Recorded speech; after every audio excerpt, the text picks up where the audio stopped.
Hello guys, आप लोगों का स्वागत है मेरे इस चैनल पर। तो फाइनली हम इस प्यारी सी सीरीज के सीजन 2 को स्टार्ट करने जा रहे हैं। मैं उम्मीद करता हूँ कि आप लोग अपने प्यार और सपोर्ट को ऐसे ही कंटिन्यू रखेंगे। तो इस पार्ट के स्टार्ट में हमें बोर्डिंग हाउस को दिखाया जाता है, जहाँ पर कई सारे थर्ड क्लास डिसाइपल्स अपनी पिछली कॉन्फ्रेंस मीटिंग की फाइट्स के बारे में बात कर रहे होते हैं। दूसरी साइड हम जोग्युल को देखते हैं, जो कि जोंग से बोलता है कि यार मैं तो ढंग से सो भी नहीं पा रहा हूँ। जब भी मैं अपनी आंखों को बंद करता हूँ तो मुझे वो चुनम्यून के जरिए परफॉर्म की हुई शॉर्ट टेक्निक दिखाई देने लगती है। जोंग सोचता है कि यार इस बंदे का हाल भी बिल्कुल मेरी तरह है। पहले तो मैं सिर्फ अपनी फाइट के ऊपर कंसंट्रेट कर रहा था, लेकिन जैसे ही मैंने चुनम्यून की फाइट देखी तो उसके अंदर परफॉर्म की जाने वाली टेक्निक्स ने तो मेरा चैन और सुकून छीन लिया। वो शॉर्ट टेक्निक्स तो बिल्कुल ही फैंटास्टिक थी। काश कि मैं भी इन्हें अपने हाथों से परफॉर्म कर पाता। जोगिल पूछता है क्या हम कभी उस जैसी किसी शॉर्ट टेक्निक को परफॉर्म भी कर पाएंगे। जोंग बोलता है कि देखो भाई, सबसे पहले तो मैं स्ट्रांग बनना चाहता था, फिर भले ही मुझे उसके लिए किसी भी टेक्निक का यूज करना पड़े या फिर किसी भी लेवल को अचीव करना पड़े, मुझे उससे बिल्कुल भी फर्क नहीं पड़ता। लेकिन अब चुनम्यून की शॉर्ट टेक्निक को देखने के बाद तो मेरे थॉट्स चेंज हो चुके हैं। अब मैं उसकी तरह बनना चाहता हूँ, उसकी तरह ही शॉर्ट टेक्निक को अपने हाथों से परफॉर्म करना चाहता हूँ। और मैं इस बात को लेकर के श्योर हूँ कि यहाँ मौजूद सभी डिसाइपल्स भी इसी बारे में सोच रहे होंगे। अब जबकि हम माउंट सेट के डिसाइपल्स हैं, तो फिर हम माउंट सेट की नहीं तो कौन सी शॉर्ट टेक्निक को सीखेंगे। अपने ऊपर बिलीव रखो, टाइम के साथ साथ हमें इन सभी टेक्निक को परफॉर्म करना आ जाएगा। योगिल भी मुस्कुराते हुए अपने सीनियर की बात से एग्री करता है, लेकिन यहाँ पर कोई और भी है जो कि इन बातों से बिल्कुल भी एग्री नहीं करता। हाँ, ये हमारा चुनम्युंग है, जो कि बोलता है कि यार यहाँ क्या पटर पटर मचा रखी है। अब उसे यहाँ पर देखने के बाद तो इन दोनों की जान हलक में आ जाती है। चुनम्युंग बोलता है कॉन्फ्रेंस में इतना गंदा परफॉर्म करने के बाद तुम लोग यहाँ खड़े होकर के बातें कैसे कर सकते हो। अगर मैं तुम्हारी जगह होता तो अब तक तो माउंट सेट के माउंटेन पर जाकर 1000-2000 बार अपनी शॉट को स्विंग कर लेता। आखिर तुम लोग सोच क्या रहे हो? क्या इस छोटी सी कॉन्फ्रेंस को जीत लेने के बाद चीजें यहीं पर ही एंड हो जाएंगी, या फिर तुम लोगों का अपनी जिंदगी से दिल भर गया है? अब ये सुनने के बाद तो उन सभी डिसाइपल्स के चेहरे का रंग उड़ जाता है। वो उन्हें और डांट लगाते हुए चुनबाई की मिसाल देता है। वो बोलता है कि यार एक तरफ एक ऐसा डिसाइपल है जिसने साउदर्न एस सेट के बदले माउंट सेट को चूज किया है ताकि वो उसे रिवाइव कर सके, और दूसरी तरफ तुम जैसे बेशरम लोग हैं जो कि अपने से 4-5 साल छोटे डिसाइपल्स को पीटने के बाद यहाँ आकर सेलिब्रेट कर रहे हैं। मुझे तो अब भी यकीन नहीं आ रहा है कि पिछली कॉन्फ्रेंस में तो वो बच्चे और भी ज्यादा छोटे होंगे और तुम्हारे जैसे बुड्ढे डंगरे उन छोटे बच्चों के हाथों पिट गए। अब इतनी बेइज्जती सुनने के बाद तो इन डिसाइपल्स के कानों से खून जाने लगता है। जोंग बोलता है हाँ, मैं जानता हूँ कि हमारा परफॉर्मेंस काफी लैग कर रहा था, लेकिन रिजल्ट इतना ज्यादा भी बुरा नहीं था। गलतियां तो इंसानों से ही होती है। चुनम्युंग चिल्लाते हुए बोलता है क्या गलती? जंग के मैदान में मरने के बाद क्या तुम ये कहोगे कि मुझसे एक छोटी सी गलती हो गई थी? हाँ,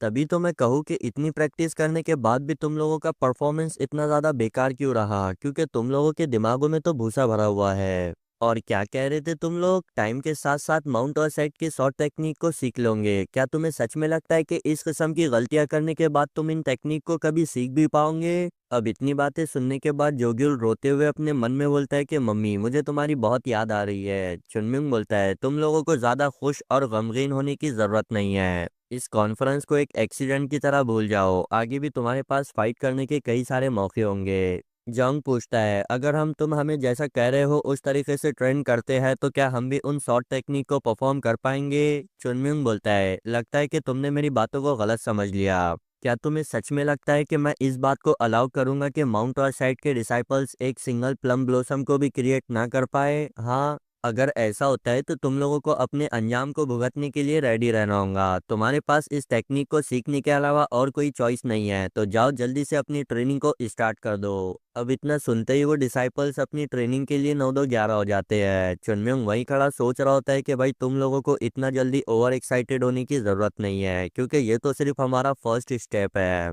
तभी वहां पर हमारा चुनबाइक आ जाता है। वो चुनम्युंग से बोलता है कि यार मैं तुमसे कुछ कहना चाहता हूँ, क्या तुम मेरे साथ थोड़े टाइम के लिए बाहर चल सकते हो? कुछ देर बाद हम देखते हैं कि वो एक जंगल के बीच आ चुके होते हैं। चुनबाइक चुनम्युंग को देखकर सोचता है कि यार ये इतना ज्यादा छोटा है, लेकिन फिर भी पता नहीं क्यों ये बूढ़े लोगों की तरह एक्टिंग करता है। फिर उससे बोलता है कि अपने प्रीशियस टाइम को देने के लिए शुक्रिया। चुनम्युंग बोलता है कि यार ये थैंक यू वैंक यू करने की जरूरत नहीं है। मुझे बताओ कि आखिर तुमने मुझे इतनी अंधेरी सी जगह पर क्यों बुलाया है? कहीं तुम पिछली बारी की तरह इस बार भी मुझ पर अटैक तो नहीं करने वाले? चुनबाइक बोलता है कि नहीं नहीं, मैंने तुम्हारी जिप्रियोंग के साथ हुई फाइट को देखा है और मैं ये अच्छे से जानता हूँ कि तुम कितने ज्यादा स्ट्रांग हो। लेकिन तुम्हारी इतनी ओवरवेलमिंग पावर्स को देखने के बाद हमारे कई सारे सेकंड क्लास डिसाइपल्स का दिल उतर गया है। चुनम्युंग बोलता है, बातों को गोल गोल घुमाना बंद करो और सीधे सीधे बताओ कि असल बात क्या है। अब ये सुनने के बाद चुनबाइक बता देता है कि भाई हम भी स्ट्रांग बनना चाहते हैं। मैं जानता हूँ कि तुमने ये रियलाइज नहीं किया होगा कि मेरे लिए ये कहना कितना ज़्यादा मुश्किल है, लेकिन मेरे पास इसके अलावा और कोई दूसरी चॉइस भी नहीं है। अब ऐसी बात भी नहीं है कि मैं अपने सीनियर्स की टीचिंग पर भरोसा नहीं करता, बल्कि मैं तो ये सोचता हूँ कि यार तुम जो सिखाने वाले हो वो उनकी टीचिंग से थोड़ा सा डिफरेंट है। और मेन बात तो ये है कि मैं किसी भी थर्ड क्लास डिसाइपल से सरपास नहीं होना चाहता, यानी कि ये कह रहा है कि ये किसी भी थर्ड क्लास डिसाइपल को अपने से ज़्यादा स्ट्रांग नहीं होने देना चाहता, क्योंकि वो ये अच्छे से जानता है कि अगर वो लोग इसी तरीके से चुनम्युंग के साथ ट्रेन होते रहे तो बहुत जल्द इसे भी सरपास कर देंगे। इसलिए वो यहाँ पर चुनम्युंग से कहता है कि वो उसे और उसके सभी सेकंड क्लास डिसाइपल्स को ट्रेन करवाए।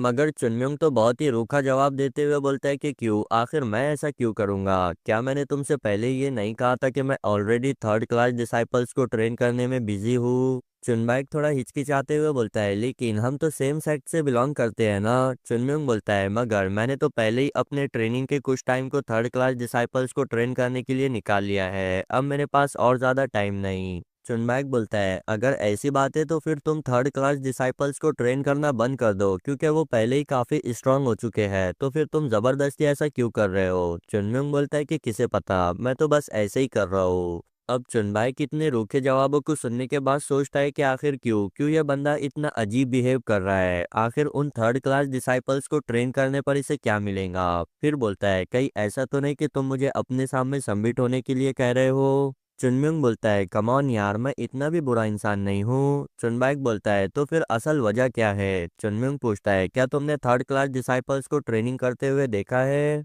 चुनबाइक बोलता है कि हाँ, ट्रेनिंग को ख़त्म करने के बाद तो वो लोग रेंगने के भी काबिल नहीं बचते। चुनमिंग बोलता है, तो फिर मुझे बताओ, अगर मैं तुम लोगों को एज अ सीनियर ट्रीट करता हूँ तो क्या मैं तुम्हें इस तरीके से ट्रेन कर पाऊंगा? भले ही मेरे अंदर इतनी पावर है कि मैं तुम सभी के सभी को एक साथ पीट सकता हूँ, लेकिन ग्रैंड सीनियर को अगर इस बारे में पता चलेगा तो वो मुझे ज़रूर पनिश करेंगे। चुनबाइक अपने मन में बोलता है, अच्छा तो ये कह रहा है कि यह हमें ट्रेन तो करवा सकता है, लेकिन ऐसा करने में इसे कई सारी प्रॉब्लम्स होंगी। फिर वो थर्ड क्लास डिसाइपल्स को सोचता है जो कि ट्रेनिंग करने के बाद कितनी आसानी से कॉन्फ्रेंस मीटिंग में जीत गए थे। वो उनकी खुशियों को याद करने के बाद यह फैसला लेता है कि वो चुनम्युंग से कुछ सीख रहा है, इसलिए जितना टाइम चुनम्युंग उसे सिखाएगा उतने टाइम के लिए वो चुनम्युंग को अपना मास्टर मानेगा। चुनम्युंग बोलता है, अगर तुम मुझे अपना मास्टर मान ही रहे हो तो फिर सिर्फ ट्रेनिंग के लिए क्यों मान रहे हो, पूरे लाइफ के लिए मान लो। अगर तुम ऐसा नहीं करते हो तो फिर मैं भी तुम्हारे लिए कुछ नहीं कर सकता। अब चुनबाइक के पास तो यहाँ पर दूसरा कोई रास्ता नहीं बचता। वो सोचता है कि चुनम्युंग ने कॉन्फ्रेंस में जिपरियोंग, जिसे कि वो अपनी जिंदगी में एक बार हराना चाहता है, उसे कितने आसानी के साथ हरा दिया था। फिर वो फाइनली अपने डिसीजन को बताता है। वो बोलता है कि मैं अपने नाम की कसम खाकर कहता हूँ कि आज से तुम मेरे मास्टर हो, सिर्फ मेरे ही नहीं बल्कि सभी सेकंड क्लास डिसाइपल्स के। मैं ये तुम्हें प्रॉमिस करता हूँ कि आज के बाद कोई भी सेकंड क्लास डिसाइपल तुम्हारे सामने अपनी रैंक का यूज नहीं करेगा, यानी कि अपने सीनियर होने का दबदबा नहीं झाड़ेगा। अब यही तो हमारे चुनम्युंग को चाहिए था। वो एक क्रीपी सी स्माइल देते हुए बोलता है कि हाँ, अब आया ना ऊँट पहाड़ के नीचे।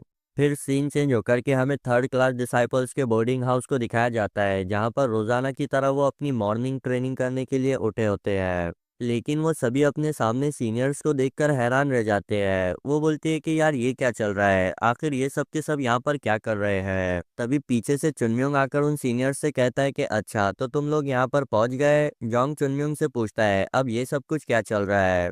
चुनम्युंग जोंग से बोलता है कि सीनियर ब्रदर, मैं जानता हूँ कि तुमने इन लोगों की वजह से काफी कुछ सहा है। जोंग अपने मन में बोलता है कि भाई इन लोगों से बुरा तो तू हमें ट्रीट करता है साले। चुनम्युंग बोलता है, लेकिन अब तुम आराम कर सकते हो, क्योंकि आज से बहुत ही ब्यूटीफुल सुबह की शुरुआत होने वाली है, क्योंकि हमारे यहाँ ट्रेनिंग करते वक्त अब सभी सीनियर और जूनियर इक्वल होंगे। बेचारे जॉन्ग को तो कुछ समझ नहीं आता। चुनम्युंग उन सभी सीनियर्स को ग्रीट करते हुए बोलता है कि ठीक है, फिर अब जबकि तुम खुद चलकर यहाँ पर मुझसे ट्रेनिंग लेने के लिए आए हो तो फिर मैं तुम्हारा इंस्ट्रक्टर बनूंगा। सबसे पहले तो मैं अपनी ट्रेनिंग करवाने के बेसिक क्राइटेरिया को बता देता हूँ। ट्रेनिंग अपनी बॉडी को रिफ्लेक्स और रिफ्रेश करने के लिए नहीं होती। तुम्हें यहाँ पर उस वक्त तक ट्रेनिंग करनी होगी कि तुम अपने हाथों से एक सिंगल चॉपस्टिक को भी ना उठा सको। एक बात अपने दिमाग में फिट कर लो, स्ट्रांग बनने का कोई शॉर्टकट नहीं है, बस तुम्हें अपनी ट्रेनिंग करते वक्त अपना बेस्ट देना होगा। तो क्या तुम लोग मेरी बातों को समझ गए? वो सभी पूरे जोश के साथ यस सर बोलते हैं। चुनमिंग उन्हें देख खुश होते हुए बोलता है कि हाँ, यही एनर्जी मैं तुम लोगों से चाहता हूँ। जोंग और जोग्युल भी ये देखने के बाद बोलते हैं कि यार, इन लोगों की इतनी एनर्जेटिक स्पिरिट को देखकर काफी अच्छा फील हो रहा है, वरना हमारे थर्ड क्लास डिसाइपल्स तो हमेशा ही ट्रेनिंग के नाम से रोते रहते हैं। चुनमिंग उन लोगों से बोलता है कि हे, तुम लोग यहाँ पर क्या कर रहे हो? जल्दी से अपने सीनियर्स को बताओ कि आखिर स्ट्रेंथ की ट्रेनिंग किस तरीके से की जाती है। अब ये सुनने के बाद तो third class disciple second class disciple को ऐसे देख रहे होते हैं जैसे कि अभी झपट कर इन लोगों को खा लेंगे। वो कई सारे पत्थरों से भरे हुए बैग को लेकर बोलते हैं कि आप लोगों को फिक्र करने की जरूरत नहीं है। हमें लगता है कि माउंट ऑसैक में अगले 3 महीने 10 दिनों तक कई सारे लोगों की चीखने चिल्लाने की आवाजें आएंगी। फिकर नॉट, हम तुम्हें टीच करने के लिए अपना बेस्ट देंगे। चुनम्युंग ये देखकर सोचता है कि जरा देखो इन लड़कों को, कितने ज्यादा एक्साइटेड हो चुके हैं। तभी ईसेओल उसके सामने आकर खड़ी हो जाती है। चुनम्युंग बोलता है कि जाओ जाओ, दूसरे किसी से अपने आप को ट्रेन करवाओ। वो बोलती है कि नहीं, मुझे तो तुमसे ही सीखना है, क्योंकि दूसरा कोई भी मुझे ट्रेन नहीं करवाना चाहता। हम देखते हैं कि एक सीनियर के पास तो दो डिसाइपल आकर खड़े हो गए होते हैं। वो घबराते हुए बोलता है कि अरे यार, तुम दोनों मेरे पास ही क्यों आ गए हो? वो देखो, ईसेओल वहाँ खाली खड़ी है, क्या तुम में से कोई उसे ट्रेन नहीं करवाएगा? अब यार, लड़कियों पर कौन ही अपना गुस्सा निकालना चाहेगा? चुनम्युंग भी ये देखकर बोलता है कि ठीक है फिर, मुझसे किसी किस्म की नरमी को एक्सपेक्ट मत करना। अगर तुम रोती भी हो तो भी मैं नहीं रुकने वाला। ये सुनकर ईसेओल बोलती है कि हाँ, यही तो मैं चाहती हूँ। चुनम्युंग सोचता है कि यार, ये बच्ची बहुत जिद्दी है। ईसेओल पूछती है, लेकिन अगर मैं तुम्हारी ट्रेनिंग को इंड्योर कर लेती हूँ तो क्या मैं भी अपनी शॉट के साथ प्लम ब्लॉसम को क्रिएट कर पाऊंगी? चुनमिंग बोलता है, अरे यार, तुम फिर से शुरू हो गई। वो सभी डिसाइपल से कहता है कि मेरी बात को ध्यान से सुनो। प्लम ब्लॉसम को क्रिएट करना ये तुम्हारा कोई मेन गोल नहीं है, बल्कि ये तो बस एक प्रोसेस है। तुम्हारा main goal plum blossom create करने वाली शॉर्ट टेक्निक को कम्प्लीटली लर्न करना है, ठीक है? अब ये सुनने के बाद ईसियोल को भी थोड़ा सा सुकून महसूस होता है। वो अपने फादर को याद करते हुए बोलती है कि फादर, मैं आपकी गलतियों को माफ करवा कर रहूंगी। अब ये तो बहुत ही बड़ा ट्विस्ट है जिसके बारे में हमें आगे पता चलेगा। हम चुनम्युंग को देखते हैं जो कि हमें बताता है कि यार, वो अपनी पास्ट लाइफ में सिर्फ और सिर्फ अपनी मार्शल आर्ट्स के ऊपर कंसंट्रेट करता। उसे दूसरों के मार्शल आर्ट्स के लिए कोई परवाह नहीं थी। वैसे ये सब कुछ तो बिल्कुल ही नेचुरल था, क्योंकि उस टाइम में तो माउंट ऑसैक ऑलरेडी उसकी पीक पर था, लेकिन अभी वो ऐसा नहीं कर सकता है। माउंट ऑसैक को दोबारा से रिवाइव करने के लिए उसे सबका साथ सबका विकास करना होगा। वो एक क्रीपी सा फेस बनाते हुए बोलता है कि इस बार तो मैं पूरे जियांगू को रियूनाइट करूंगा, और तो और उन शाओलिन के टकले मोंको के भी सर पर अपने प्लम ब्लॉसम को ड्रॉ करूंगा। भाई यार, मुझे इस चुनम्युंग के इरादे तो बिल्कुल भी सच्चे नजर नहीं आते। मुझे तो कभी कभी ऐसा लगता है कि इस टाइमलाइन का हेवनली डीमन खुद चुनम्युंग बनेगा। फिर हम इंस्ट्रक्टर उनगुम को देखते हैं जो कि दूर से इन सभी डिसाइपल्स को देख रहे होते हैं। वो बोलते हैं कि अच्छा, तो अब सेकंड क्लास डिसाइपल्स ने भी इसकी ट्रेनिंग को ज्वाइन कर लिया। वो सेक लीडर की बातों को याद करते हैं जिसमें उन्होंने कहा होता है कि चुनम्युंग को उसके हाल पर छोड़ दो, क्योंकि वो कोई ऐसा नहीं है जिसे कि हम कंट्रोल कर सकते हैं। हम उसके रास्ते में आकर चीज़ों को और भी ज़्यादा बिगाड़ देंगे। वैसे भी अब हम काफ़ी बूढ़े हो चुके हैं, इसलिए हमारा यही काम है कि अब हम एज अ फर्टिलाइज़र यूज़ होते हुए अपनी न्यू जनरेशन को चमकाने का काम करें। वैसे भी वो एक टाओइस्ट है जो कि अपने रास्ते से नहीं भटकेगा। प्रेजेंट टाइम में हम चुनम्युंग को देखते हैं जो कि उन सभी डिसाइपल्स को ट्रेन करवाते हुए बोलता है, अगर तुम लोग 2 घंटे तक इस वेट को नहीं उठा पाते हो तो मेरे हाथों पिटने के लिए तैयार हो जाना। इंस्ट्रक्टर सोचते हैं कि यार, मेरे पास इस बच्चे के लिए कई सारे सवालात हैं, लेकिन सिर्फ उस वजह से मैं इस बच्चे पर अपनी नज़रों को बनाए नहीं रख सकता, क्योंकि ये तो टाओइस्ट के रास्ते को फॉलो कर रहा है जो कि बिल्कुल ही बाउंडलेस है। मैं ज़्यादा से ज़्यादा यह ट्राई करूंगा कि उस बच्चे पर बर्डन ना बनते हुए उसकी हेल्प कर पाऊँ। फिर सीन चेंज होकर के हम चुनम्युंग को क्लिफ पर बैठा हुआ देखते हैं। वो बोलता है कि यार, ये प्रॉब्लम्स खत्म होने का नाम ही नहीं लेती। एक खत्म होती है तो दूसरी शुरू हो जाती है। पता नहीं ऐसा कब तक चलता रहेगा। वैसे थर्ड क्लास डिसाइपल जितना मैंने सोचा था उससे भी कई गुना ज्यादा स्पीड से प्रोग्रेस कर रहे हैं। अगर ऐसा ही चलता रहा तो बहुत जल्द वो एक मार्शल मास्टर बन जाएंगे। अब मुझे अपने शोल्डर पर कई सारी जिम्मेदारियों का बर्डन फील होता है, तो क्या यही मतलब होता है एक लीडर बनने का? लेकिन ऐसा तो मैंने अपनी पास्ट लाइफ में कभी फील नहीं किया। अगर मैं अपनी पास्ट लाइफ में भी अपनी सभी जिम्मेदारियों को निभाता तो शायद मेरे साथियों की किस्मत चेंज हो जाती, लेकिन अब इन सभी चीज़ों के बारे में सोचने का कोई फायदा नहीं है। अभी मैं अपने पास्ट लाइफ के एक्सपीरियंस का यूज़ करते हुए अपने प्रेजेंट और फ्यूचर के लिए बेहतर डिसीजंस को ले सकता हूँ। फिर वो अपने एनर्जी कोर को चेक करते हुए बोलता है कि हाँ, ये कंटिन्यूअसली ग्रो कर रहा है।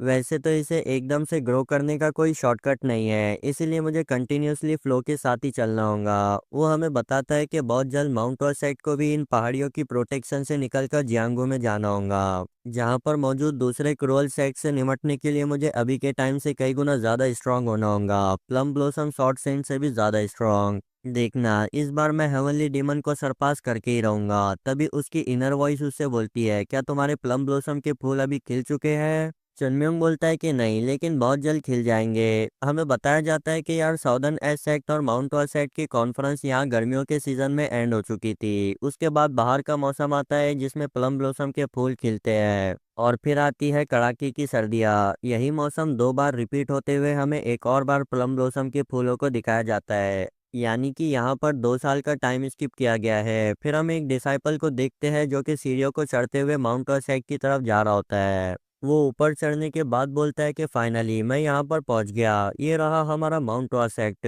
वो हमें बताता है कि 2 साल पहले हुई कॉन्फ्रेंस की वजह से अब हमारे माउंट वासेट की रेपुटेशन काफ़ी बढ़ चुकी है, क्योंकि मैं जिस माउंट वासेट को जानता हूँ वो इतना ज़्यादा क्लीन नहीं था। फिर अपने मन ही मन में बोलता है कि उम्मीद करता हूँ कि मेरे फादर का डिसीजन गलत ना निकले। अब वो डोर को नॉक करते हुए बोलता है, क्या कोई है? मैं यहाँ माउंट ऑरसेट को विजिट करने के लिए आया हूँ। अंदर से हमारा सेकंड क्लास डिसाइपल आकर के पूछता है कि भाई कौन हो तुम? ये अननोन डिसाइपल बोलता है कि मैं यहाँ सेक्ट लीडर से मिलने के लिए आया हूँ। सेकंड क्लास डिसाइपल बोलता है कि भाई आज हम किसी भी गेस्ट को एक्सेप्ट नहीं कर रहे हैं, तो फिर आप कल आना। अब ये सुनकर तो वो अननोन डिसाइपल सोच में पड़ जाता है। वो बोलता है, क्या कल भी मुझे इतनी लंबी पहाड़ी को चढ़ना होगा? नहीं नहीं, मैं ऐसा नहीं होने दे सकता। वो रिक्वेस्ट करते हुए बोलता है कि एक बार मेरी बात तो सुनो, मेरा सेक्ट लीडर से मिलना बहुत ही ज़रूरी है। माउंट ऑरसेट का डिसाइपल बोलता है कि यार देखो, मुझे अंदर से ये ऑर्डर मिले हैं कि आज मैं किसी भी आउटसाइडर को अंदर ना आने दूँ। अगर तुम्हारे पास कोई इमरजेंसी नहीं है तो तुम कल आ जाना। अब बात ना बनते देख वो अननोन डिसाइपल फाइनली अपनी आइडेंटिटी को रिवील करते हुए बोलता है कि भाई मैं कोई आउटसाइडर नहीं हूँ, बल्कि मेरा नाम वी सोहाइंग है। वो बताता है कि मैं माउंट ऑर सेक्ट के एक अफिलेटेड सेक्ट, यानी कि उससे जुड़ा हुआ एक छोटा सेक्ट जिसका नाम शेडो सेक्ट है, उससे बिलोंग करता हूँ। अब ये सुनने के बाद माउंट ऑर सेक्ट का डिसाइपल भी उसे अंदर आने की परमिशन दे देता है। फिर सीन चेंज होकर के हमें सेक्ट लीडर के रूम को दिखाया जाता है, जहां पर इकोनॉमी एजेंसी के लीडर वी सोहान से कहते हैं कि भाई हमारे सभी अफिलिएटेड सेक्ट में से तुम्हारा एक शेडो सेक्ट ही ऐसा सेक्ट है जो कि पिछले 30 सालों से हमें कुछ ना कुछ पैसे भेजकर हमारी मदद कर रहा है। तो बताओ, तुम्हारा यहाँ कैसे आना हुआ? क्या तुम्हें पैसों की ज़रूरत है? अगर होंगी तो वो मैं तुम्हें बहुत ही कम इंटरेस्ट रेट पर दे सकता हूँ। ये सुनने के बाद वी सोहान अपने मन में बोलता है कि यार अचानक से ये एल्डर को क्या हो गया? आखिर वो पैसों के मामले में इतने अच्छे तरीके से बिहेव क्यों करने लग गए? तभी सेक्ट लीडर आगे बढ़ के उनकी कन्वर्सेशन को रोक देते हैं। अब ये देखने के बाद इकोनॉमी एजेंसी लीडर उदास होते हुए सेक्ट लीडर से बोलते हैं कि यार मैं जब भी कुछ करने का ट्राई करता हूँ तुम मुझे रोक देते हो। सेक्ट लीडर अपने मन में सोचते हैं कि यार अब इस बंदे को क्या हो गया? आखिर ये कब से इतना मैच्योर होने की एक्टिंग करने लग गया? फिर वो हमारे वी सोहान से पूछते हैं कि बताओ भाई, तुम्हारे यहाँ आने का मेन रीजन क्या है? वी सोहान बताता है कि भाई हमारा शेडो सेक्ट बहुत ही बड़ी मुसीबत में फंस गया है, इसलिए हमें माउंट सेक्ट की जरूरत है। सेक्ट लीडर बोलते हैं, बताओ आखिर तुम्हें हमारी किस किस्म की मदद चाहिए? वी सोहान बताता है कि भाई चुनम्योंग, माउंट सेक्ट का डिवाइन ड्रैगन जिसने साउदर्न एस सेक्ट के खिलाफ जीत को हासिल किया था, मैं चाहता हूँ कि आप उसे मेरे साथ भेजें। अब ये सुनने के बाद तो वहां पर एक शांति छा जाती है। सेक्ट लीडर बोलते हैं कि वी सोहान, डायरेक्ट बिजनेस की बात करने से पहले क्या तुम मुझे तुम्हारी सिचुएशन को एक्सप्लेन कर सकते हो? वो बोलता है कि हाँ हाँ, मुझे माफ करना। फिर बताता है कि न्यांग, जो कि एक एरिया का नाम है, वहाँ पर शेडो सेक्ट काफी ज्यादा मशहूर है, लेकिन कुछ दिन पहले ही वहाँ पर एक new martial art academy open हुई है जो कि वुडोंग सेक्ट से अफिलेटेड है। वो लोग अपने आसपास मौजूद मार्शल आर्ट एकेडमी में ट्रेन कर रहे डिसाइपल्स को जबरदस्ती अपनी एकेडमी में शामिल करवा रहे हैं। सिर्फ यही नहीं, उन्होंने हमें नीचा दिखाने के लिए हमारी एकेडमी को चैलेंज किया, जिस वजह से मेरे फादर उनके एकेडमी के लीडर से बहुत ही बुरी तरीके से हार गए। मगर उन लोगों का इससे भी दिल नहीं भरा। वो हमारे शेडो सेक्ट को न्यान से पूरे तरीके से मिटा देना चाहते हैं। मेरे फादर ने सुना है कि वहाँ पर बहुत ही जल्द वुडोंग सेक्ट के डिसाइपल्स पहुंचेंगे, इसलिए उन्होंने मुझे यहाँ पर आपसे मदद लेने के लिए भेजा। सेक्ट लीडर थोड़ा सोचकर बोलते हैं कि यार वुडोंग सेक्ट के लोग तो हमेशा ही ताओइस्ट के रास्ते को फॉलो करते हैं, तो फिर वो लोग ऐसा क्यों करेंगे। वी सोहान बोलता है कि नहीं सेक्ट लीडर, वो बहुत ही ज्यादा इविल और ब्रूटल है, तो प्लीज हमारी मदद करे। सेक्ट लीडर अपने मन में बोलते हैं कि यहाँ पर कुछ ना कुछ तो गड़बड़ है। वो बोलते हैं कि किसी भी सेक्ट के पास जितने ज्यादा अफिलिएटेड ग्रुप होते हैं उसे उतना ही ज्यादा पावरफुल माना जाता है। अब जबकि माउंट सेक्ट भी जियांगू में इंटर करने जा रहा है, तो फिर उसे भी पावर की जरूरत होगी, यानी कि उसे ज्यादा से ज्यादा अफिलिएटेड ग्रुप्स को बनाना होगा। अब हमें बताया जाता है कि इन अफिलिएटेड ग्रुप्स को किस तरीके से बनाते हैं। सबसे पहले तो सेकेंड क्लास डिसाइपल को दो ग्रुप में बांट दो। एक ग्रुप यहाँ माउंट सेक्ट में रुकेगा और दूसरा ग्रुप पूरी दुनिया में अलग अलग जाकर के अपनी मार्शल आर्ट एकेडमीज को ओपन करेगा। अब अगर हम चाहते हैं कि नए अफिलिएटेड ग्रुप्स ओपन हो, तो फिर हमें पुराने वालों की मदद करनी होगी, यानी कि यहाँ पर हमें शैडो सेट की मदद करनी होगी, क्योंकि अगर हम ऐसा नहीं करते हैं तो फिर कोई भी डिसाइपल हम पर ट्रस्ट करते हुए अफिलिएटेड ग्रुप को स्टार्ट नहीं करेगा। लेकिन सेक्ट लीडर के लिए सबसे मुश्किल बात यह है कि यहाँ पर शैडो सेक्ट वालों ने मदद के लिए चुनम्योंग को मांगा है। वो वी सोहान से इसके पीछे का रीजन पूछते हैं। वी सोहान बता देता है कि भाई चुनम्योंग एक ऐसा हीरो है जिसने 2 साल पहले कॉन्फ्रेंस में साउदर्न एज सेक्ट की वाट लगा दी थी। अब ये सुनने के बाद सेक्ट लीडर भी सोचने लगते हैं कि भाई वो कौन पर्सन है जो कि जियांगू में ऐसी न्यूज़ को फैला रहा है। फिर बोलते हैं कि तुम बाहर हमारा थोड़ा इंतजार करो, हम डिस्कशन करके तुम्हें आंसर देते हैं। अब वी सोहान के वहां से जाने के बाद हम हमारे गर्म खून वाले एल्डर यानी कि इकोनॉमी एजेंसी के लीडर को देखते हैं। वो सेक्ट लीडर से बोलते हैं कि हमें अपने डिसाइपल्स को वहां पर भेजना होगा ताकि वो वुडोंग सेक्ट के डिसाइपल्स को काट खाए। अब ये सुनने के बाद सेक्ट लीडर बोलते हैं कि भाई ये तुम क्या काटाकुटी की बात कर रहे हो, वो हमारे डिसाइपल्स है, कोई कुत्ते नहीं। मार्शल हॉल एल्डर बोलते हैं सेक्ट लीडर, लेकिन हमें इस मैटर को इतना इजी नहीं लेना चाहिए, क्योंकि वुडोंग सेक्ट कोई ऐसा अपोनेंट नहीं है जिसे हम लुक डाउन करें। भले ही ये मैटर दो अफिलिएटेड ग्रुप्स के बीच का है, लेकिन आगे चलकर ये दो बड़े सेट के बीच वॉर को क्रिएट करने का रीजन बन सकता है। ओनेम भी बोलते हैं कि हाँ, यहाँ पर हमें दो सिचुएशन के बारे में सोचना होगा। पहली, अगर हम हमारे डिसाइपल्स को मदद के लिए भेजते हैं तो फिर दुनिया ये सोचेंगी कि माउंट सेक्ट अब जियांगू में वापस आ चुका है। और दूसरी, क्या हमारे डिसाइपल्स वुडोंग सेक्ट के डिसाइपल्स को रोक पाएंगे। अब ये सुनने के बाद मार्शल हॉल एल्डर बोलते हैं कि भाई तुम्हारी दूसरी प्रॉब्लम को हमें कुछ ऐसे कहना चाहिए, क्या हमारा चुनम्योंग को उन वुडोंग सेक्ट के डिसाइपल्स के पास खुला छोड़ना सही होगा, क्योंकि यहाँ पर खतरा वुडोंग सेक्ट के डिसाइपल्स को है, चुनम्योंग को नहीं। अब सेक्ट लीडर भी थोड़ा परेशान होते हुए सोच रहे होते हैं। फिर वो इंस्ट्रक्टर उनगुम से पूछते हैं कि बताओ भाई तुम इस बारे में क्या सोचते हो। इंस्ट्रक्टर बोलते हैं कि भाई सोचने वाली बात क्या है, हमें सीधे सीधे चुनम्योंग को वहां पर भेज देना चाहिए। सेक्ट लीडर थोड़ा सा हैरान हो जाते हैं, क्योंकि आप लोग तो अब तक जान ही चुके होंगे कि इंस्ट्रक्टर उनगुम इन सभी एल्डर्स में सबसे ज्यादा समझदार है।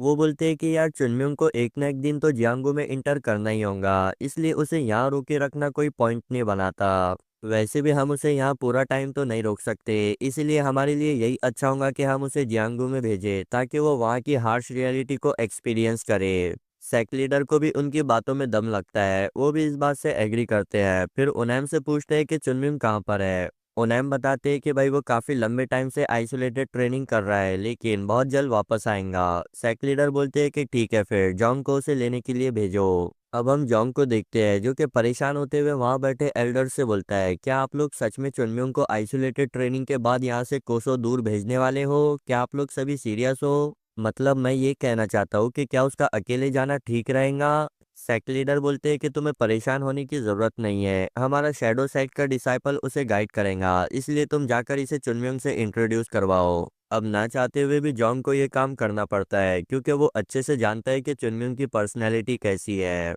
वी सोहान जॉन्ग को देखकर ये सोचता है कि यार ये मुझसे कुछ ज्यादा बड़ा भी नजर नहीं आता, लेकिन इसकी वाइब मुझसे बिल्कुल ही डिफरेंट है। मुझे तो ऐसा महसूस हो रहा है जैसे कि मैं किसी वॉरियर के साइड में खड़ा हूँ। जॉन्ग उससे बोलता है कि तुम फील फ्री होकर के मुझसे बातें कर सकते हो। वी सोहान भी डायरेक्टली पूछ लेता है कि बताओ भाई चुनम्योंग की पर्सनैलिटी कैसी है।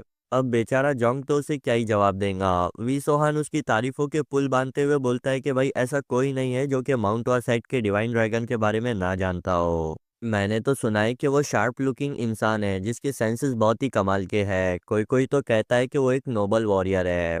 जॉन्ग बोलता है कि भाई आखिर तुमने ये बातें सुनी कहाँ से है, क्या बाहरी दुनिया के सभी लोगों के चाराने गुम हो चुके हैं? वी सोहान सोचता है कि भाई लगता है कि मैंने कुछ गलत सुन लिया है। जॉन्ग बोलता है तुम उससे मिलने के बाद ही उसकी पर्सनैलिटी के बारे में अच्छे से जान लोगे। फिर वो लोग चलते हुए आइसोलेटेड एरिया के पास पहुंच जाते हैं जो कि एक पहाड़ में बना होता है। जोंग बताता है कि भाई यहाँ पर माउंट आर्साइड के डिसाइपल्स अपने आप को ट्रेन करने और इनलाइटमेंट हासिल करने के लिए आते हैं।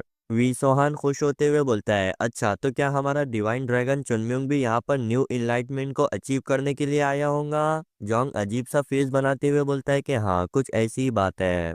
फिर बोलता है कि तुम यहीं पर ही रुको, मैं उसे अभी बुला कर लाता हूँ। वो डरते डरते वहां जाकर बड़ी आहिस्ता आवाज में बोलता है कि हे चुनम्योंग, क्या तुम मुझे सुन पा रहे हो। लेकिन हम देखते हैं कि वहां से कोई जवाब नहीं आता। जोंग घबराते हुए बोलता है, लगता है कि चुनम्योंग अपनी ट्रेनिंग में कुछ ज्यादा ही फोकस है, इसलिए हमें रिप्लाई नहीं कर रहा। वी सोहान ये देख एक अजीब सा फेस बनाते हुए बोलता है, क्या सच में उसने उसे आवाज लगाई थी, क्या सच में इसे आवाज लगाना कहते हैं। जोंग उसे वहां से खिसकाते हुए बोलता है कि चलो यहाँ से चलते हैं, जब उसकी ट्रेनिंग एंड हो जाएंगी तो वो खुद बाहर आ जाएगा। तभी उन लोगों के पीछे एक धमाका होता है। वी सोहान तो बड़ी उम्मीद भरी नजरों से उधर देखकर बोलता है कि वाओ, ये तो वही पर्सन है जिसने साउदर्न एस्टेक के डिसाइपल्स को अकेले ही डिफीट किया है। माउंट और सेट का डिवाइन ड्रैगन चुनम्योंग। मगर चुनम्योंग अपनी सारी पर्सनैलिटी के साथ बोलता है कि यार मैं उन ग्रेन बॉल्स को खा खा कर पक गया था, ऐसा लग रहा था कि मैं मरने वाला हूँ। अब कभी दोबारा आइसोलेटेड ट्रेनिंग नहीं करूंगा, अगर करता हूँ तो मेरा सरनेम बदल देना। अब ये सब कुछ कहकर तो उसने वी सोहान के सारे अरमानों पर मुंह दिया होता है। वी सोहान बोलता है कि नहीं, मैं जिस हीरो को सोच रहा था ये वो नहीं है। फिर सीन चेंज होकर के हम सेक्ट लीडर को देखते हैं, जिन्हें मार्शल हॉल एल्डर आकर के बताते हैं कि भाई 2 साल पहले हम इस बात को लेकर फिक्रमंद थे कि कहीं हमारे सेक्ट के डिसाइपल्स उन सौदर्न एस सेक्ट के डिसाइपल्स के जरिए ह्यूमिलिएट ना हो जाए। लेकिन अभी हमें इस बारे में फिक्र करनी पड़ रही है कि कहीं हमारे सेक्ट के डिसाइपल्स वुडॉन्ग सेक्ट के डिसाइपल्स को बुली ना करे। सिर्फ 2 साल के अंदर चीजें कितनी बदल गई है, लेकिन सेक्ट लीडर आपको उन लोगों पर बिलीव रखना चाहिए क्योंकि वो ऐसे ही कोई भी रेकलेस डिसीजन नहीं लेंगे। मैं इस बारे में श्योर हूँ कि वो हमारे माउंट और सेक्ट की रेपुटेशन को वापस से रिस्टोर करेंगे। सेक्ट लीडर बोलते हैं कि हाँ, माउंट और सेक्ट अब दोबारा से फेमस होने वाला है। मैं उम्मीद करता हूँ कि बस कुछ गलत ना हो जाए। दूसरी साइड हम होम परफेक्चर को देखते हैं, जहाँ पर हमारे सेक्ट के डिसाइपल्स बातें कर रहे होते हैं कि यार हम सीधे होम परफेक्चर से न्यांग तक दौड़ते हुए पहुंच जाते, लेकिन हमारे साथ मौजूद वी सोहान का भी हमें ख्याल करना होगा। पीछे से चुनम्युंग बोलता है कि भाई तुम लोगों को इस बारे में फिक्र करने की जरूरत नहीं है क्योंकि मैं पूरी तैयारी के साथ आया हूँ। थोड़ी देर बाद हम देखते हैं कि वो लोग एक घोड़ा गाड़ी में बैठे होते हैं, जहाँ पर चुनम्युंग तो बड़े मजे के साथ शराब पी रहा होता है। वी सोहान उसे देखकर बोलता है कि यार एक ताओइस्ट होते हुए शराब पी रहा है, पता नहीं मैं ये क्या क्या देख रहा हूँ। चुनबाइक बोलता है कि माउंट और सेक्ट ने शराब को बैन नहीं किया है। वी सोहान बोलता है कि हाँ वो तो मैं देख पा रहा हूँ। चुनबाइक बोलता है, यहाँ दिखने वाली सभी चीजें तुम्हें अंडरस्टैंड करने की जरूरत नहीं है क्योंकि तुम्हें वैसे भी समझ नहीं आने वाली। वी सोहान इस सिनेरियो को देख के एक अजीब सा फेस बनाता है। तभी चुनबाइक उससे उसके सेक्ट के बारे में पूछता है। अब यहाँ वी सोहान अपने सेट का नाम फ्लावर इल्यूजन सेक्ट बताता है, जिसे कि पहले इसने शेडो सेक्ट कहा था। वो बोलता है कि इसके बारे में कुछ भी स्पेशल नहीं है। चुनबाइक बोलता है कि नहीं, ऐसा हो ही नहीं सकता, यहाँ माउंट और सेक्ट की इतनी बुरी हालत होने के बाद भी तुमने हमारी मदद करते रहे। यही नहीं, तुमने सबके सामने ये भी रिवील किया कि तुम माउंट और सेक्ट के अफिलिएटेड सेक्ट हो। ये सुनने के बाद वी सोहान बोलता है कि नहीं, इसमें कोई खास बात नहीं है, बल्कि हम तो बस अपनी ड्यूटी को परफॉर्म कर रहे थे। सच कहूँ तो मेरे फादर हमेशा से ही माउंट और सेक्ट का डिसाइपल होने के नाम पर प्राउड फील करते थे। जब से उन्होंने पिछली साउदर्न एस सेक्ट की कॉन्फ्रेंस के बारे में सुना, उस दिन से आज तक उन्होंने बिल्कुल भी ड्रिंक नहीं किया। वो कह रहे थे कि माउंट और सेक्ट दोबारा से राइज करेगा। चुनबैक बोलता है, मैंने तो सुना है कि तुम्हारे फादर पाथ एकेडमी के लीडर से हार चुके हैं। वी सोहान बोलता है कि हाँ, ये तो बहुत ही स्ट्रेंज बात है क्योंकि मेरे फादर कोई ऐसे इंसान नहीं है जो कि किसी भी यंग मैन से हार जाएंगे। उन्होंने तो आज तक अपनी ट्रेनिंग करना भी बंद नहीं किया।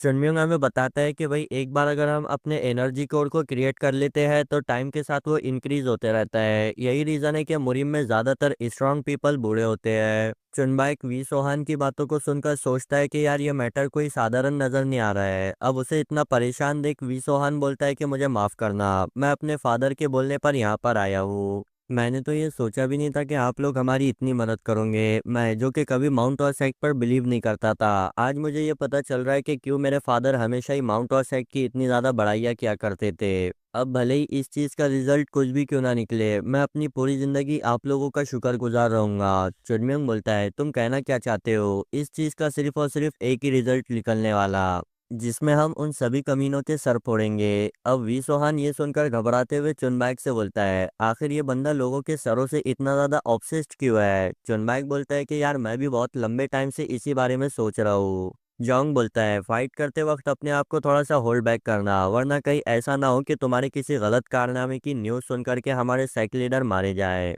चुनम्योंग बोलता है कि नहीं यार, मैं तुम्हें शर्त लगाकर ये कह सकता हूँ कि वो भी इसी चीज़ के होने का इंतज़ार कर रहे होंगे। वैसे भी हमारे सेक्ट लीडर के पास तो गिनती के कुछ दिन बचे हैं, इसीलिए हमें उन वोडोंग सेक्ट के लोगों के सर कुचलकर उन्हें खुश करना चाहिए। जोग्युल बोलता है कि इनक्रेडिबल, आखिर कौन ही ऐसा इंसान होगा जो कि अपने सेक्ट लीडर के बारे में ऐसी बातें करता हो। चुनम्योंग सीरियस होते हुए बोलता है कि भाई उन लोगों के पास ऐसे करने का क्या रीज़न था उससे मुझे फर्क नहीं पड़ता, मैं उन लोगों के सर फोड़कर ये बताऊंगा कि माउंट सेक्ट से पंगा लेने का अंजाम क्या होता है। फिर जोंग से बोलता है, सीनियर ब्रदर क्या कर रहे हो, जल्दी जल्दी चलाओ ना। जोंग बोलता है कि यार हमारे घोड़े अब थक चुके हैं। चुनम्योंग बोलता है, क्या इतने जल्दी, लगता है कि इन्हें खरीद कर हमने अपना पैसा बर्बाद किया है। फिर सीन चेंज होकर के हमें फ्लावर इल्यूजन सेक्ट को दिखाया जाता है जहाँ पर बारिश चालू होती है। हम वहाँ के सेक्ट लीडर को देखते हैं, यानी कि वी सोहान के फादर को। वो माउंट और सेक्ट के यहाँ आने का इंतजार कर रहे होते हैं। उनके साइड में खड़ा उन्हीं के सेक्ट का एक डिसाइपल बोलता है कि नहीं, इससे कोई फर्क नहीं पड़ने वाला क्योंकि उनका अपोनेंट वुडोंग सेक्ट है। भले ही माउंट और सेक्ट इन दिनों काफी फेमस हो चुका है, लेकिन वुडोंग सेक्ट सभी टाओइज्म के सेक्ट में सबसे टॉप पर आता है। ये बड़ी अच्छी बात होंगी अगर माउंट और सेक्ट हमारी मदद करता है तो, लेकिन मुझे नहीं लगता कि वो हमारे लिए वुडोंग सेक्ट से फाइट करने तैयार होगा। थोड़ा सोच समझ कर काम ले, यहाँ बैठे रहने से कुछ नहीं होने वाला। मैं तो कहता हूँ कि वो लोग हमसे जैसा करने के लिए कह रहे हैं हम वैसा ही कर लेते हैं। सेक्ट लीडर बोलते हैं कि नहीं, हम अपने ओरिजिन को ठुकरा नहीं सकते। भले ही माउंट और सेक्ट हमारी मदद ना करे, लेकिन हम माउंट और सेक्ट के अफिलिएटेड सेक्ट थे और हमेशा उसी के रहेंगे। तो अब हमें रीज़न पता चलता है कि वुडोंग सेक्ट वाले इन्हें अपना अफिलिएटेड सेक्ट बनाना चाहते हैं। वो डिसाइपल अपने सेक्ट लीडर को देखकर बोलता है कि ये कितने ज़्यादा होपलेस नज़र आ रहे हैं। भले ही मैं इन्हें कितना ही कन्विंस करने की कोशिश क्यों ना कर लूँ, लेकिन ये कभी माउंट और सेक्ट को अबेंडन करने के बारे में राज़ी नहीं होंगे। यही रीज़न है कि मैं इनकी इतनी रिस्पेक्ट करता हूँ, लेकिन मुझे नहीं लगता कि ऐसा ही चलता रहा तो हम ज़्यादा टाइम तक सरवाइव कर पाएंगे। तभी बाहर से कुछ लोग आकर के सेक्ट लीडर वी का नाम पुकारते हुए उनके दरवाजे को खटखटाने लगते हैं। अब हम सेक्ट लीडर के फेस को देखकर ये मालूम कर सकते हैं कि बाहर खड़े हुए लोग वुडोंग सेक्ट से बिलोंग करते होंगे। सेक्ट लीडर दरवाजा ओपन करके बोलते हैं कि भाई अब तुम यहाँ पर क्या लेने के लिए आए हो। बाहर खड़ा आदमी बोलता है कि तुम इस चीज़ को हमसे बेहतर तरीके से जानते हो। हमें पता चलता है कि यह आदमी और कोई नहीं बल्कि पाथ एकेडमी का लीडर है। वो बोलता है कि तुम मुझसे स्पैरिंग मैच में हार चुके हो तो तुम्हें यहाँ से चले जाना चाहिए। लीडर भी बोलते हैं, क्या ये कौन सा रूल है। पाथ एकेडमी के लीडर बोलते हैं कि भाई तुम काफ़ी बूढ़े हो चुके हो, इसीलिए तुम्हारे लिए इस एकेडमी को चलाना भी बहुत मुश्किल हो गया होगा। तुम्हारे लिए यही अच्छा होगा कि तुम यहाँ से चुपचाप चले जाओ। लीडर भी बोलते हैं कि नहीं, मेरा ऐसा करने का कोई इरादा नहीं है। पाथ एकेडमी के लीडर गुस्सा होते हुए बोलते हैं, क्या तुम यहाँ पर खून की नदियाँ बहाना चाहते हो। अब इतना कहने के बाद वहां पर थोड़ा सा सन्नाटा छा जाता है। तभी पाथ लीडर के पीछे खड़ा पर्सन बोलता है कि एक मिनट रुको, मैं इनसे थोड़ी बात करना चाहता हूँ। अब हमारे लीडर वी तो उसे देखकर हैरान रह गए होते हैं। वो बोलते हैं कि यार इस पर्सन के पास टाविस का क्राउन है, ब्लैक रोब है, और तो और इसके चेस्ट के ऊपर पाइन ट्री का शेप भी बना है, यानी कि ये वुडोंग सेक्ट का डिसाइपल है। वो अपने आप को इंट्रोड्यूस करवाते हुए अपना नाम जिन हियोन बताता है। वो बोलता है कि मैं वुडोंग सेक्ट का सेकंड क्लास डिसाइपल हूँ, आपसे मिलकर बहुत खुशी हुई। लीडर भी हैरान होते हुए बोलते हैं, क्या तुम the indestructible shot Jing Hyun हो। जिंग ह्योन बोलता है कि प्लीज मुझे इस नाम से ना बुलाए, काफी शर्म आती है। लीडर भी हमें बताते हैं कि भाई ये जिन ह्योन वुडोंग सेक्ट का सबसे टैलेंटेड डिसाइपल है। कहा जाता है कि ये फ्यूचर में वुडोंग सेक्ट का शॉर्ट ड्रैगन बनेगा। अगर वुडोंग सेक्ट वालों ने इस जैसे किसी पर्सन को यहाँ पर भेजा है तो वो जरूर इस मैटर को सीरियसली ले रहे होंगे। जिन ह्योन बोलता है, मैंने सुना है कि तुम न्यांग में रहना चाहते हो। लीडर भी बोलते हैं कि हाँ। जिन ह्योन बोलता है कि भाई ये तो बड़ी बुरी बात है, क्योंकि इतनी छोटी सी जगह में दो दो मार्शल अकेडमीज कैसे रह सकती है। लीडर भी बोलते हैं, अगर तुम इस बारे में जानते हो तो क्या तुम्हें नहीं लगता कि तुम्हें यहाँ से चले जाना चाहिए। जिन ह्योन बोलता है कि नहीं, वो तुम्हारा सेक्ट है जिसे ज्यादा नुकसान हुआ है, इसलिए तुम्हें यहाँ से जाना चाहिए। लीडर भी बोलते हैं कि क्यों भाई, आखिर हम यहाँ से क्यों जाएंगे, क्योंकि हम तो यहाँ पर सालों से रह रहे हैं, वो तुम हो जो कि यहाँ पर अभी आए हो। जिन ह्योन बोलता है कि भाई तुम हमारी पाथ एकेडमी के लीडर से हार चुके हो, जिस वजह से तुम्हें यहाँ पर ज़्यादा नुकसान उठाना पड़ा है। अगर तुम चाहो तो हम तुम्हें यहाँ से जाने के लिए लगने वाले सभी खर्च को देने के लिए तैयार है। लीडर भी सोचते हैं कि भाई ये तो हमें दिन दहाड़े लूटने की कोशिश कर रहे हैं, क्योंकि यहाँ से जाने के लिए लगने वाला खर्च कोई मायने नहीं रखता। फ्लावरी इल्यूजन सेक्ट न्यांग से बिलोंग करता है। यहाँ प्रैक्टिस करने वाले सभी डिसाइपल्स भी न्यांग के ही रहने वाले हैं। इसे यहाँ से हटा देना बोले तो ये तो हमारी न्यांग से हिस्ट्री को ही मिटाना चाहते हैं। वो साफ साफ जवाब दे देते हैं कि भाई हम तो यहाँ से नहीं जाने वाले।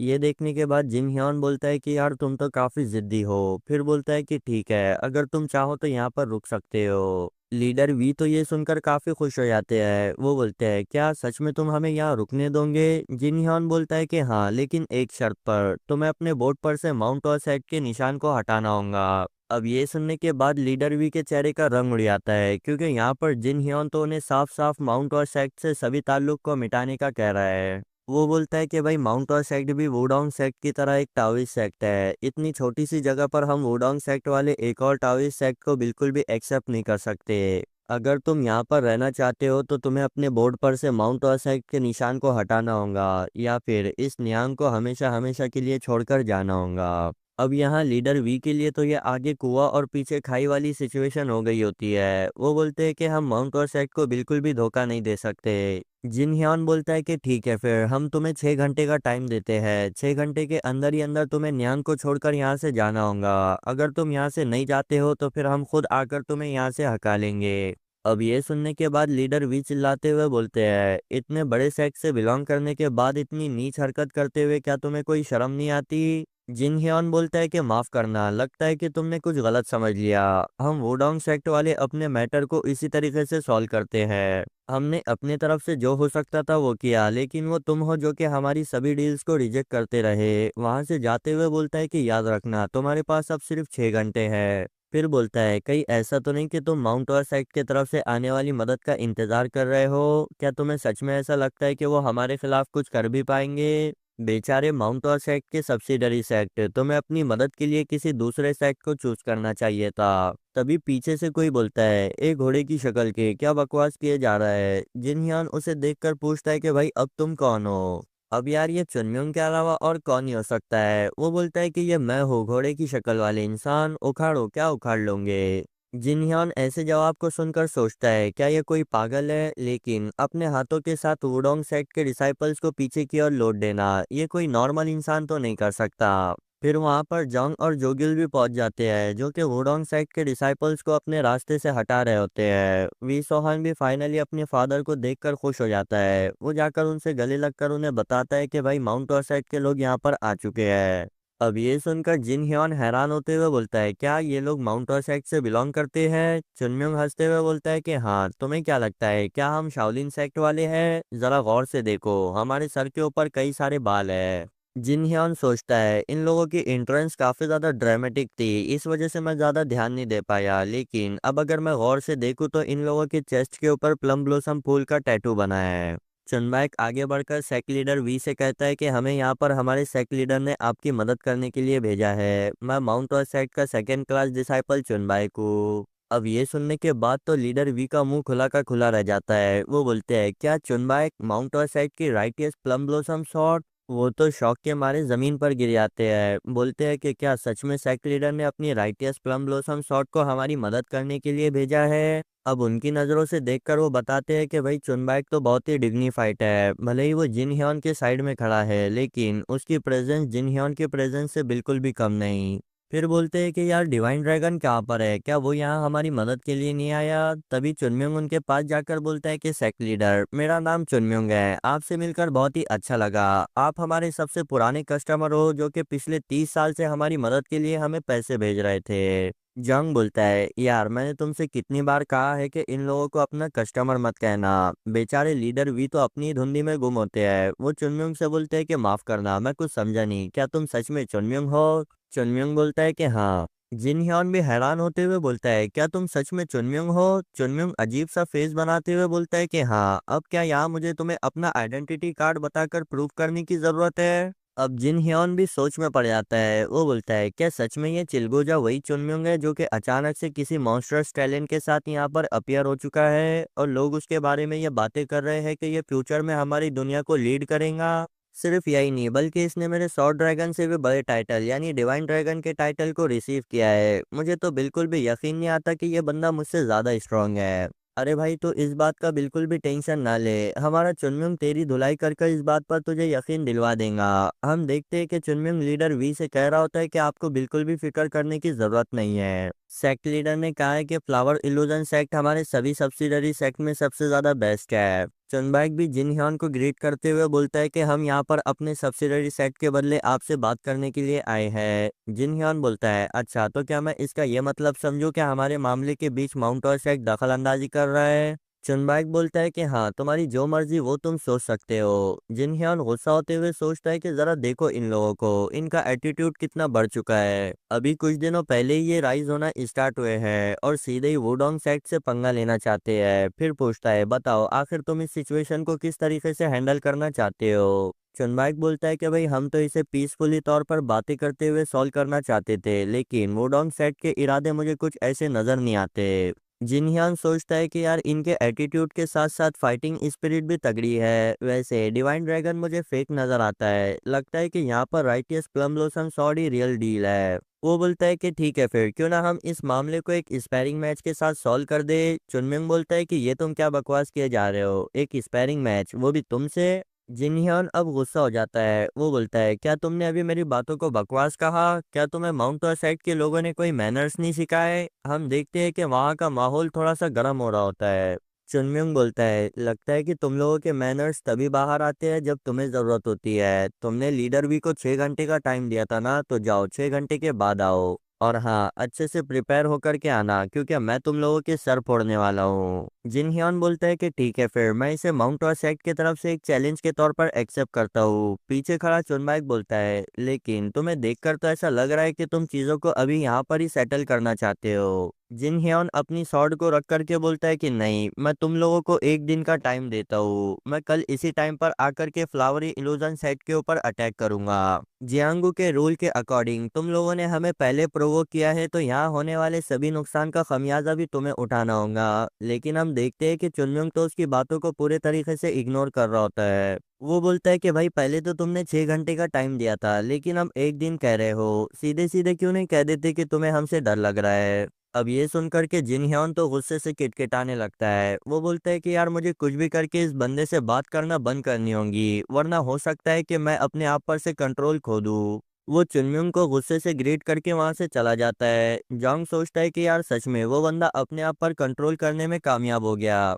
दूसरी साइड हमारे बेचारे लीडर वी जिन्हें कि कुछ समझ में नहीं आता कि यहाँ पर हुआ क्या है। मतलब यहाँ पर वक्त बदल गया, जज्बात बदल गए। जिन लोगों को उन्होंने यहाँ पर आग बुझाने के लिए बुलाया था उन्होंने ही उसमें तेल डालकर उसे और भड़का दिया।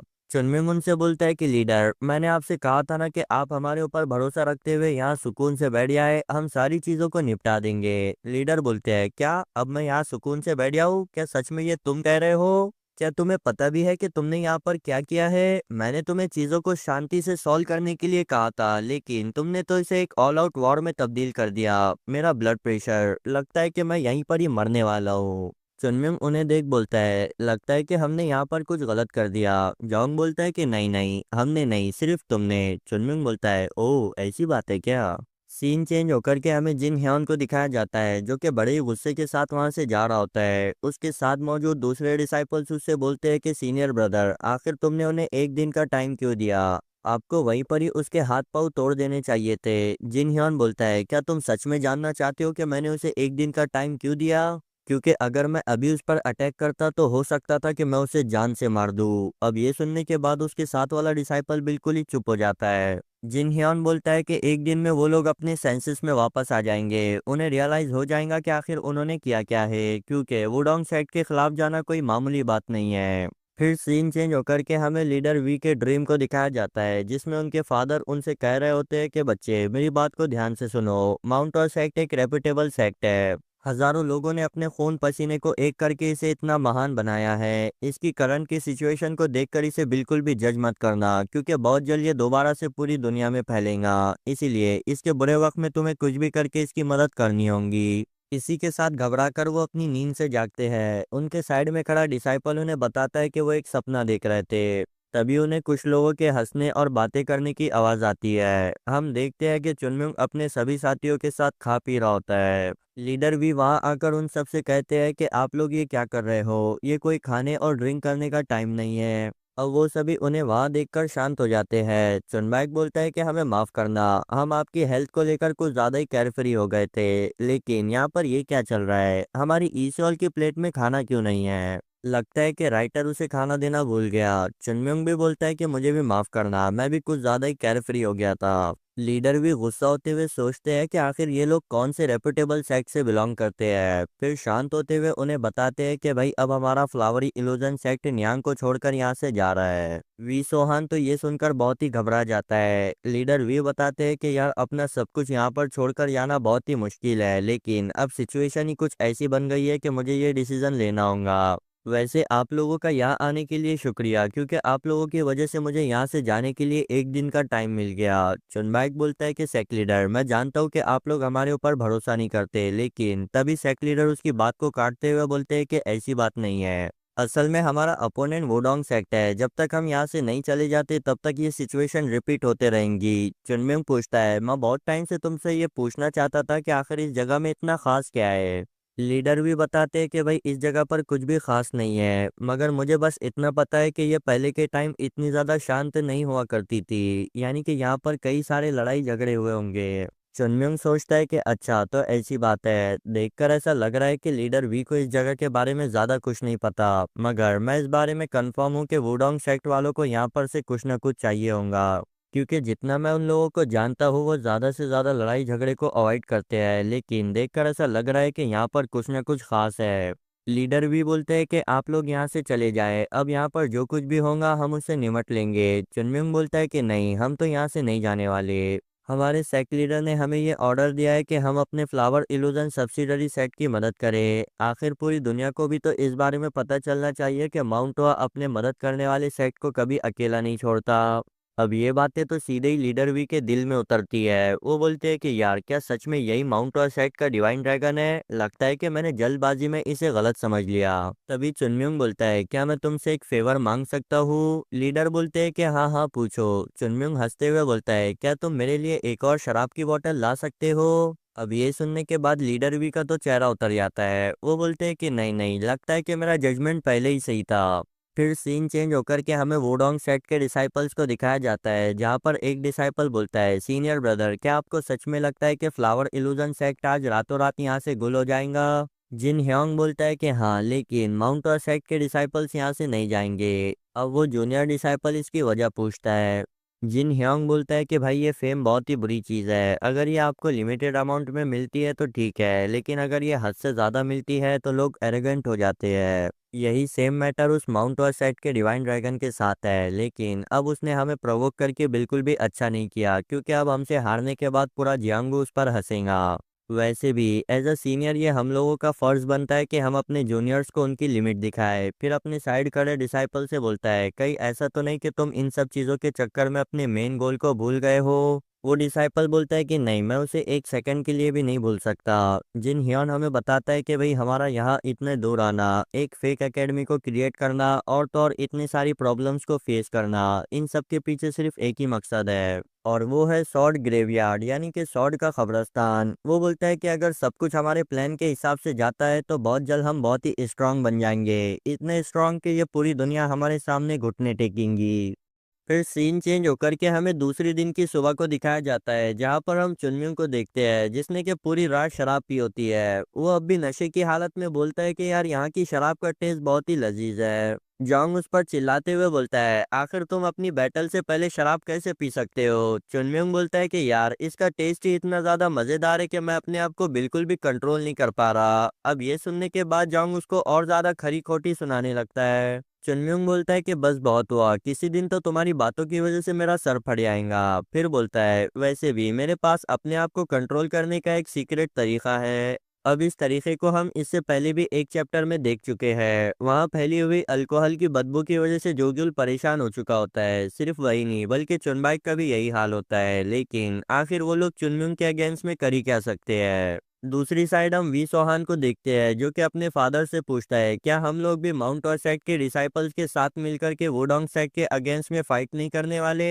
लीडर भी बात का जवाब नहीं देते। वो अपने मन में बोलते हैं कि यार माउंट और सेट के डिसाइपल्स ने ही फाइट को स्टार्ट किया है, वैसे भी अब हमें अपनी किस्मत को एक्सेप्ट कर लेना चाहिए। अगर हम लोग फाइट को ज्वाइन करते हैं तो फिर हमारे कई सारे लोग जख्मी हो जाएंगे और हो सकता है कि वी सोहान को भी चोट लग जाए। फिर वो उसी से पूछते हैं कि बताओ अब हमें क्या करना चाहिए। वी सोहान बड़ी बहादुरी के साथ जवाब देता है कि हम उनके साथ मिलकर फाइट करेंगे। लीडर वी ने तो ये बिल्कुल भी एक्सपेक्ट नहीं किया होता है। वी सोहान बोलता है कि वो लोग हमारे मेहमान हैं और हम मेजबान, हम उन लोगों को ऐसे ही अपने लिए फाइट करता हुआ नहीं देख सकते। सबसे इम्पोर्टेंट बात तो ये है कि वो लोग उस जगह से बिलोंग करते हैं जिसकी आप हमेशा से ही तारीफ किया करते थे, जिसका सबॉर्डिनेट सेक्ट होने पर आपको गर्व था। मैं माउंट और सेक्ट के सेक्ट लीडर से मिला, उन्होंने बगैर किसी हेजिटेशन के अपने डिसाइपल्स को हमारी मदद के लिए भेज दिया। भले ही उन डिसाइपल्स का तरीका थोड़ा सा गलत था, लेकिन वो सिंसियरली हमारी मदद करना चाहते थे। अब जबकि वो हमारी मदद के लिए इतनी दूर से यहाँ तक आए हैं तो फिर हम यहाँ बैठकर चुपचाप उन्हें कैसे देख सकते हैं। हम भी उनके साथ मिलकर के फाइट करेंगे, भले ही हम उस फाइट में मारी ही क्यों ना जाए।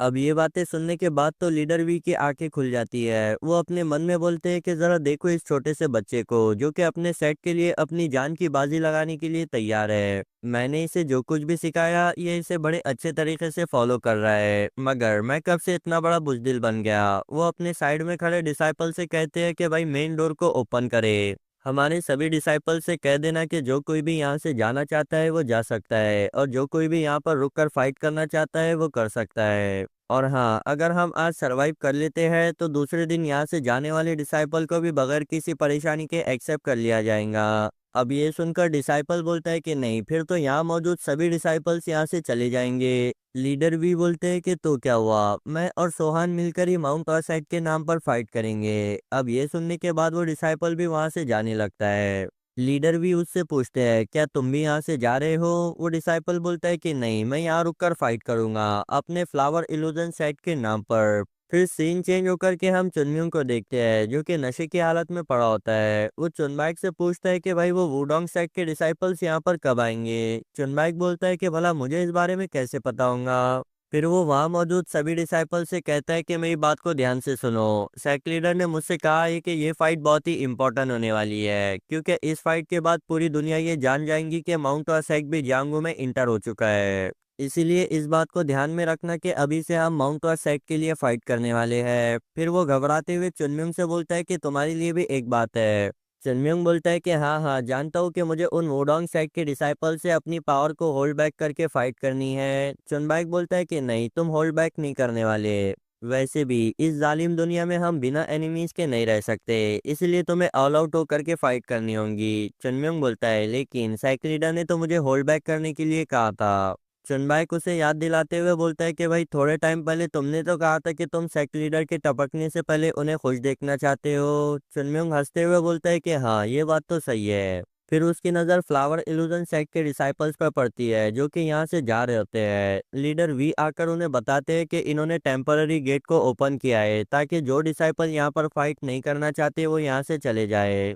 सुनलियोंग देखता है कि यहाँ पर अब भी कई सारे डिसाइपल होते हैं जो कि यहाँ फाइट करने के लिए रुके हैं। वो बोलता है कि ये बहुत ही अच्छे लोगों से बना हुआ एक अच्छा सेक्ट है, बिल्कुल पुराने माउंट वॉर सेट की तरह। लीडर भी चुनबाइक के सामने अपनी ग्रेटिट्यूड को पेश करते हुए बोलते हैं कि यार पिछली रात के बिहेवियर के लिए मुझे माफ करना, वो जरा मेरा सर चकरा गया था। वैसे अब हम भी आपके साथ मिलकर के फाइट करने वाले हैं। चुनबाइक बोलता है कि नहीं नहीं, आपको ऐसी बातें करने की जरूरत नहीं है, वैसे भी हम यहाँ पर वही कर रहे हैं जो कि हमें करना चाहिए। लीडर भी अपने मन में सोचते हैं कि यार कितना बहादुर बच्चा है, क्या मैं इसकी जगह पर होता तो क्या ऐसा डिसीजन ले पाता, यानी कि किसी और के लिए फाइट कर पाता। तभी साइड में बैठा चुनम्यूंग बोलता है लीडर वी, तुम तो बहुत ही इनक्रेडिबल हो। ये सोचना कि पिछले 30 सालों से तुम हमें पैसे भेज रहे थे, तुम्हारी तो दाद देनी चाहिए। जॉन्ग जोग्युल से बोलता है क्या तुम्हें नहीं लगता कि ये बंदा अब भी पैसों की बात कर रहा है। जोग्युल बोलता है कि हाँ, जैसे कि इसकी पर्सनैलिटी है हम उससे और ज्यादा कुछ एक्सपेक्ट भी नहीं कर सकते। चुनमिंग लीडर वी से कहता है कि तुम्हारी बहादुरी की मैं दाद देता हूँ, लेकिन तुम्हें हमारे साथ फाइट करने की जरूरत नहीं है। लीडर वी बोलते हैं कि ऐसा क्यों। चुनमिंग बोलता है कि थोड़े टाइम बाद तुम्हें खुद समझ आ जाएगा। फिर वो एक गेट की तरफ देखकर बोलता है कि फाइनली वो लोग यहाँ पर पहुंच गए। हम देखते हैं कि उस गेट के पीछे से ही जिन ह्योन अपनी टोली को लेकर आ रहा होता है। वो अपने कुछ साथियों को डायरेक्टली अटैक करने का ऑर्डर देता है। ये सुनते ही कुछ डिसाइपल्स सीधे ही अटैक करने के लिए आगे बढ़ जाते हैं। अब गेट के दूसरी साइड माउंट और साइड के डिसाइपल्स भी फाइट करने के लिए रेडी खड़े होते हैं। तभी चुनमिंग बड़ी स्पीड से चुनबाई के पीछे पहुंच जाता है और फिर वहीं से ही अपना एक पावरफुल पाम अटैक लॉन्च करता है, जिसके रिजल्ट में वुडोंग साइड के तीनों डिसाइपल उल्टे पैर रवाना हो जाते हैं। चुनबाई चुनमिंग को देखकर अपने मन में बोलता है कि मॉन्स्टर कहीं के, आज तुम जितनी मर्जी चाहो उतनी फाइट कर सकते हो। चुनमिंग सोचता है क्या मुझे इन्हें कम से कम अंदर आने देना चाहिए था। तो इसी के साथ हमारा ये प्यारा सा एपिसोड यहीं पर ही एंड होता है। मैं उम्मीद करता हूँ कि आप लोगों को ये पसंद आया होगा। तो इससे पहले कि आप लोग मुझे इस पार्ट को इतने एंड टाइम पर रोकने के लिए बुरा भला कहने लग जाओ, मैं आप लोगों को बता दूं कि अपने ऑडियंस के अंदर इस तरीके के सस्पेंस को रखना ज़रूरी होता है, वरना आप लोग कहीं पर भी भटक जाते हो। अरे नहीं यार, मजाक कर रहा था। इसके नेक्स्ट पार्ट को भी मैं जल्द से जल्द अपलोड करने की कोशिश करूंगा। इस वीडियो पर लाइक और कमेंट करना बिल्कुल भी मत भूले। मिलते हैं नेक्स्ट पार्ट के साथ। Goodbye, take care.